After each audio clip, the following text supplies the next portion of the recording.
سندھ بالخصوص کراچی کے شہری گائے اور بھینسوں میں لمپی اسکن وائرس کے حوالے سے تشویش میں مبتلا ہیں۔ حکومت کی جانب سے آئے دن الرٹ جاری کیے جا رہے ہیں کہ لمپی اسکن وائرس سے اتنی گائے اور اتنی بھینسیں مر چکی ہیں، اور یہ بھی کہا جا رہا ہے کہ ان کا دودھ بھی استعمال کے قابل نہیں۔ اس کے برعکس اگر ہم دیکھیں تو آج بھی دودھ کی دکانوں پر کھلا دودھ لینے والے افراد اطمینان کے ساتھ دودھ خرید رہے ہیں، جبکہ ہم نے چائے کے ہوٹلوں پر بھی دیکھا کہ وہاں کھلے دودھ کی چائے پی جا رہی ہے، اور لوگوں سے بات کی تو سب کا ہی یہی کہنا ہے کہ کھلے دودھ کے استعمال سے انہیں تاحال کوئی نقصان نہیں ہوا۔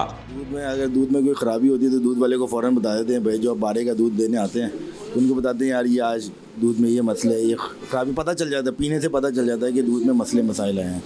تو اس سینس میں ہم واپس کر دیتے ہیں یا چینج کر دیتے ہیں، ہم لوگ چینجنگ کر دیتے ہیں۔ دودھ میں اتنا ایسا خاص چیز نہیں ہے، دودھ بالکل صاف ہے اور کاروبار میں فرق پڑا ہے۔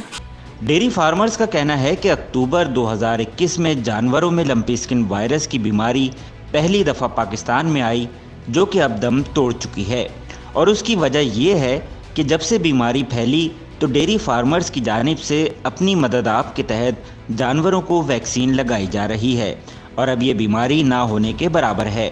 جو ڈیری فارمر نے اپنے بنیادوں پہ سٹیپس لیے ہیں، ویکسینیشن کروائی ہے، اس لحاظ سے میں کہتا ہوں کہ انہوں نے اپنے اینیمل کو امیون کر دیا ہے۔ وائرس موجود ہے مگر ان کے اینیمل جو ہے وہ امیون ہے۔ ہم نے طبی ماہرین سے بھی بات کی تو ان کا بھی یہی کہنا تھا کہ جس طرح پانی سے جراثیم ختم کرنے کے لیے اسے ابال کر استعمال کیا جاتا ہے، تو دودھ ابالنے سے بھی اس میں جراثیم ختم ہو جاتے ہیں۔ بات کچھ سمجھ میں آنے والی تو ہے، لیکن شاید کچھ عناصر بلا وجہ کھلے دودھ کے استعمال سے متعلق سوشل میڈیا پر بہت سرگرم نظر آ رہے ہیں۔ وہ یہ نہیں جانتے کہ اب عوام کو بے وقوف بنانا آسان نہیں۔ اب فیصلہ آپ نے کرنا ہے کہ افواہوں پر کان دھریں یا حقیقت جاننے کی کوشش کریں۔